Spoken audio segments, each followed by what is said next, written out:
luego lo cuento. Nos intrigue, José maestro Emilio Pacheco, Quintanilla, ¿no? José Emilio Sí. Pacheco Pues sí. y de Sergio Pitol, que eran fuera de serie, de verdad, fuera de serie. Buenas noches, a nombre de Carlos Alarraqui, que está vacacionando y tomándose un descanso, lo recibimos aquí entre amigos, el doctor Pepe Newman, el maestro Gabriel Díaz y yo, que soy Raúl Quintanilla. Quisiera empezar con una remembranza. Hace 39, casi 40 años, ¿sí?, viendo la televisión, que era el único recurso que teníamos tecnológicamente avanzado, o sea, ya ahora es la edad de piedra, maestro, viendo la televisión, nuestra generación se escandalizaba de poder ver lo que estaba sucediendo en un país atormentado por una dictadura, la dictadura de Somoza. Fuimos testigos de eso. Sufríamos junto con ellos, una gran cantidad de comentarios se hacían. 40 años después, de manera sorprendente y asombrosa, esta misma generación que defendió a un país, que buscó libertar a un país de una dictadura, está en el poder. Uno de ellos está en el manejo de todas las facultades, como es Ortega, Daniel Ortega, y se le acusa ahora de que si ellos lucharon para tirar a una dictadura para defender un pueblo, ahora hay un gobierno que se comporta como dictadura atacando a su propio pueblo.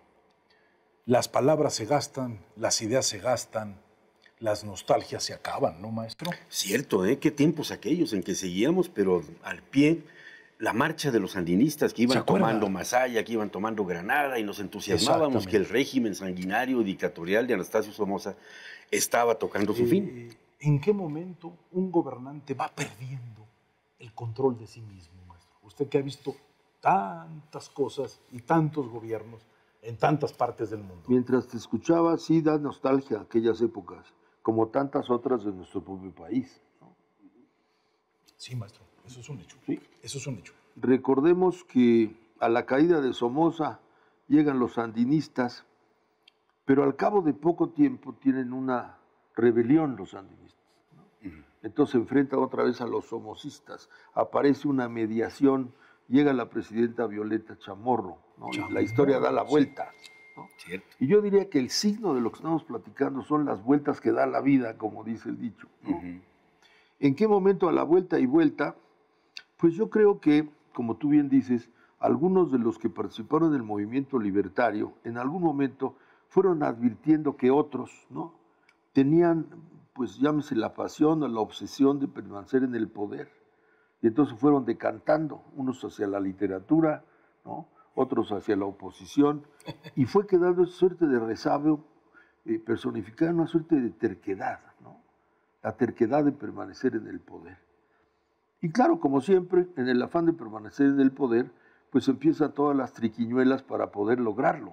Todo lo que estamos viendo, ¿no?, pues es la vuelta y vuelta, ¿no?, de alguien que obcecado, y cuando digo alguien no me refiero solamente a él, sino al grupo que de alguna manera lo sostiene, ¿no?, obcecado en la preservación. Que ya se alejó, ¿sí?, se alejó de una manera, sorprendidos inclusive algunos de ellos. Las declaraciones de Sergio Ramírez son duras. Que son las Ortega. únicas que vienen de adentro, digamos. Y él queda solitario, ¿no? Solitario, ya no hay palacio, ¿no?, ni a palacio llegan. Pero allá no hay solitario de palacio, pero ese es un poco el solitario, digamos, de Managua, ¿no? Con su mujer, exactamente, ¿no?, en un delirio obsesivo. Ahorita que decías de Sergio Pitol hace un rato, quizá vendría a colación, ¿no?, la posibilidad de que una gente como Del Paso pudiera escribir el monólogo, ¿no?, del comandante sandinista, ¿no?, en su delirio. En su delirio. ¿no?, como escribió el delirio de Carlota. Y que lo escribió de una manera muy porque, bella. Porque yo me imagino que él está así, aislado, en un delirio, ¿no? Absoluto. En un ataque de crueldad, maestro. En un delirio. Oiga, maestro Díaz, pareciera como si el gran ejercicio de la democracia, y esto es una aventura que voy a decir, estuviera en las lenguas inglesas, maestro. Como si los grandes demócratas fueran los señores que hablaban el inglés, los ingleses, antes los Estados Unidos, porque el ahora está extraño. Así es. Creo que las lenguas están fatigadas. Aquel español de grandes ideas que aportaban cosas, inclusive hasta lo político, yo lo siento fatigado. Pero ya que hablamos de Pitol y todo, Sergio Ramírez, recuerdo a García Márquez y su fascinación por los grandes autócratas, la fascinación de García. El libro del Otoño del Patriarca, que no deja de ser una cosa fascinante, que le fascinaban a él este tipo de personajes. ¿No estamos ante el regreso del Otoño del Patriarca o es una manera constante de vivir en América Latina, maestro? Pues estos retornos que mencionaba el doctor Newman, desgraciadamente en nuestra querida América Latina, son soluciones que vuelven y se reeditan, muchas veces de formas democráticas, como estábamos viendo. El movimiento sandinista liberador genera este tipo de clase política embelesada con el poder, que no se quiere ir y que está dispuesta incluso a enfrentar a su propio pueblo, ¿no?, por mantenerse en el poder. Y estos personajes que fueron los que han signado nuestras eras de caudillos, nuestras eras de hombres fuertes y grandes. Yo recuerdo una frase de Carlos Fuentes, ¿no?, que decía que en México, por ejemplo, nosotros éramos como las compañeras empleadas domésticas, que no nos hallamos sin un gobierno fuerte.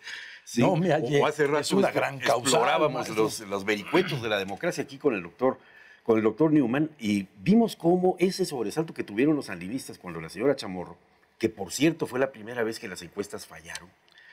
Las encuestas decían claramente que iban a ganar los sandinistas y perdieron estrepitosamente, entre otras cosas porque estaban haciendo el famoso movimiento de reclutar a los jóvenes, de hacer conscripción forzada. ¿Por qué? Porque estaban los contras famosos que hace rato mencionaron ustedes. Y estos héroes ahora se revisten con la capa dictatorial. Es una de las cuestiones paradójicas que uno sencillamente no entiende. Y es un espíritu dictatorial, maestro, pero que está revestido de palabras nobles. Tenemos que salvar las causas, proteger la democracia prácticamente de fascinerosos, maestro. O sea, verdaderamente, ¿América Latina alguna vez ha estado preparada para vivir una democracia plena? Primero, yo creo que todo aquel que, digamos, busca el poder y lo obtiene, adquiere necesariamente un lenguaje salvífico, habla a nombre del bien.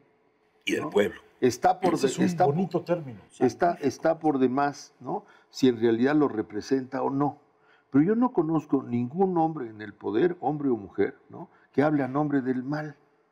Todos hablan a nombre del bien. Incluidos las personas con carisma oscuro, como Hitler, hablaban en nombre del bien. A nombre del bien, a nombre del bien, ¿no? Ahora, la pregunta que tú me haces, yo no quiero ser fatalista, pero yo creo que somos el producto de nuestra historia, ¿no? ¿De dónde íbamos a salir diferente? Nuestras culturas prehispánicas eran todas autoritarias. Todas son así, ¿no? Eran piramidales, ¿no? Es decir, muy pocos en un poder que podía y muchos en un poder que casi no podía. Lo cual hizo que la base de la pirámide desarrollara los hábitos necesarios para poder vivir bajo el poder de los otros.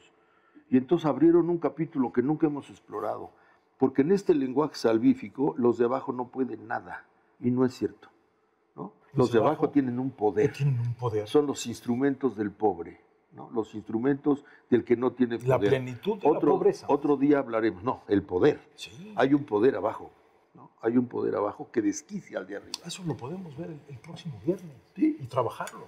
Ahora, si nuestras culturas prehispánicas eran así, cuando viene España, pues la verdad, dicho sea con todo respeto, pero España venía de la misma tradición.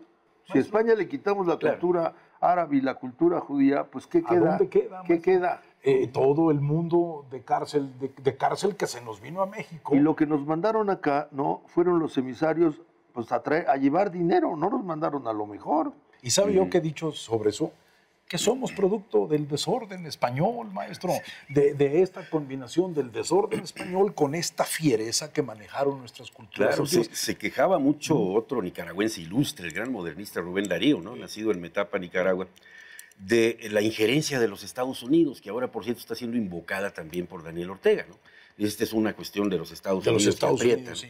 Y hizo aquel poema maravilloso que se llamó Oda Roosevelt, ¿no?, donde le dices con voz de Biblia, verso de Walt Whitman, que habría que llegar hasta ti, cazador, ¿no?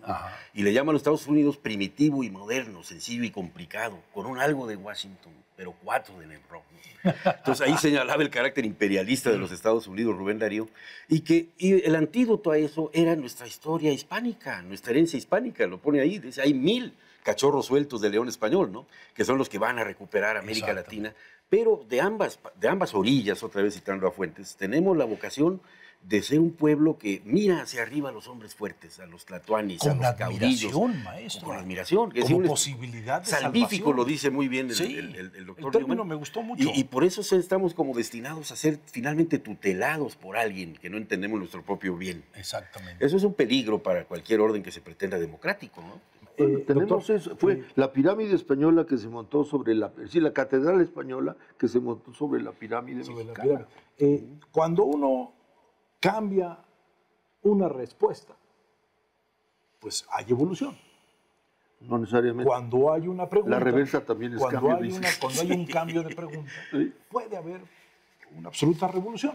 Porque cambiar las preguntas es terrible. Buscar algo nuevo. Es totalmente diferente. Maestro, somos testigos de algo que fue lo último esperanzado políticamente que vivimos con lo que está sucediendo en Nicaragua. Fuimos testigos de eso último hace 40 años. Yo creo que estamos siendo testigos de lo que comúnmente llamamos una recaída, ¿no? El tío fulano fumó mucho, después se dio cuenta de que le iba a hacer daño, dejó de fumar y ¿qué crees? Ya volvió al cigarro. Pues sí, maestro, porque lo que es. Pues es el hábito. Eso es simplemente... Cambiar no solamente es el propósito de cambiar, ¿no? Sino generar los hábitos, hábito, ¿no? Para poder darle la vuelta, ¿no? Para que los platos de la balanza se vayan del otro lado. Mientras no, están así. Y entonces el hábito muy probablemente habla a favor de regresar a lo que es el hábito. Mire, yo de verdad, recordando que la televisión era nuestra única vía y ahora hay redes sociales y cosas, me parece tristísimo lo que veo, lo que siento y lo que se percibe. Pero también lo más doloroso es otra vez sentir que la gente joven es la que paga, es la que es condenada a la violencia. ¿Sí? Los jóvenes luchando por un país libre, diciendo que quieren ser, y yo creo que lo único que nos queda decir es recordar aquella letra, ¿se acuerda de Violeta Parra? De que vivan los estudiantes. Que vivan los estudiantes. Pues sí, porque son la levadura del Bonita pan que canción. saldrá del horno con toda su Eso sabrosura. es, y es para Nicaragua que vivan los estudiantes. Y tengan ustedes muy buenas noches. Gracias, doctor. Gracias, mi Raúl, querido maestro. Gabriel. Doctor.